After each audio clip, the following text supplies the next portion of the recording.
Hey guys, what's up? So we have a new update on Advanced Server featuring Gusion, Guinevere, and the Lord. First is the buff on Gusion. He will now have CC immunity when dashing to a target with his first skill.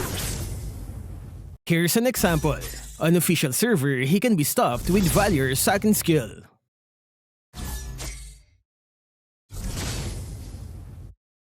But on Advanced Server, he can easily go through the flames.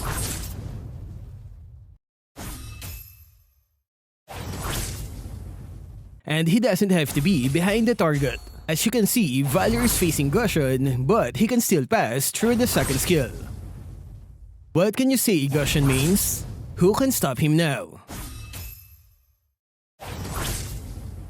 Next is the buff on Guinevere. There's now a short stun before the airborne on her second skill. The developer said it's a way to make her second skill more reliable. Given how slow the animation of her skill is, I think this is just fair. There's still a chance to escape once you see the mark on the ground. Next is the adjustment on Kimmy. The developer said they don't want players to focus too much on energy management, so they're giving her more energy in exchange for a lower damage output. Total energy is now 200 points from a previous 100.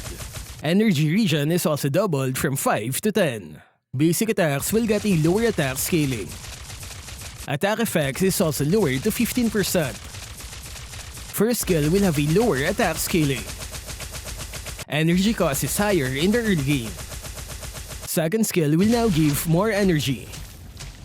Meanwhile, her ultimate will no longer grant energy regen. Here she is with a purple buff. She can maintain her energy pretty long, but the downside is the lower damage. I'm not sure how I'd feel about this one. She now has more energy, but the damage nerf is a big factor. Using Radiant Armor against her will become more effective. So what can you say, Kimmy users? Next is the buff on Eve. The previous nerfs on her lane clearing as well as the Ice Queen wand adjustments were too much, so the developers are giving back some of her slowing ability.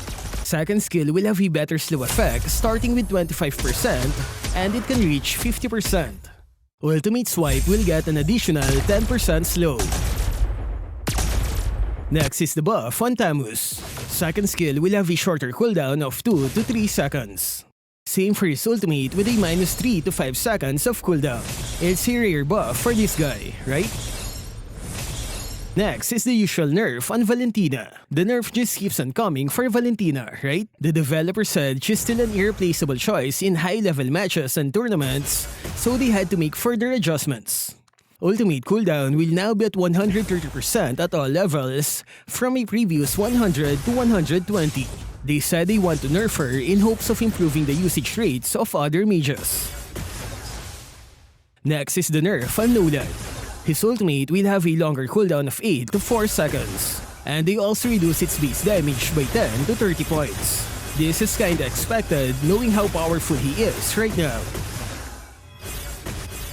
Next is the revert on Julian. They're cancelling the buff on the longer range of his third skill, from 4 down to 3.5 points.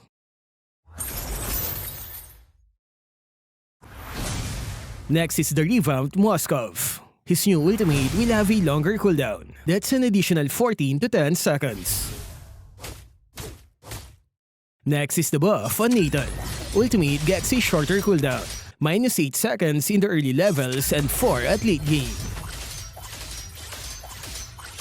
Next is the nerf on Tigreal. He added 10 to 8 seconds of cooldown to his ultimate skill. This is just fair because remember, his ultimate now has a stun on its initial pull effect. Next is the nerf on Khaleed. Lower attack scaling on his first skill, from 145 to 140%.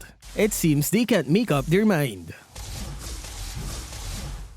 Next is the buff on the Lord. Its damage is now HP based, which means tanky heroes will have a harder time soaking its attack. 8% max HP for the normal attack and 12% on the skill. Last is the improved practice mode. They've added a lot of options and modified the existing ones. No cooldown feature is really no cooldown this time. This means you can spam skills continuously just like this. You can also switch heroes without the need to restart the mode.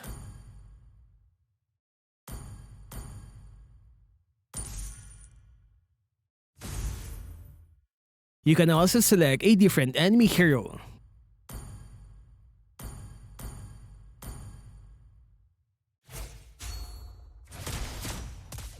Damage bot will have normal HP and it won't die.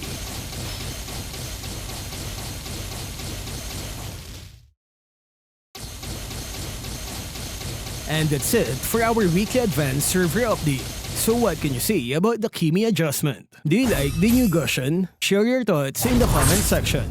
That's all for this video. Stay safe and thank you for watching.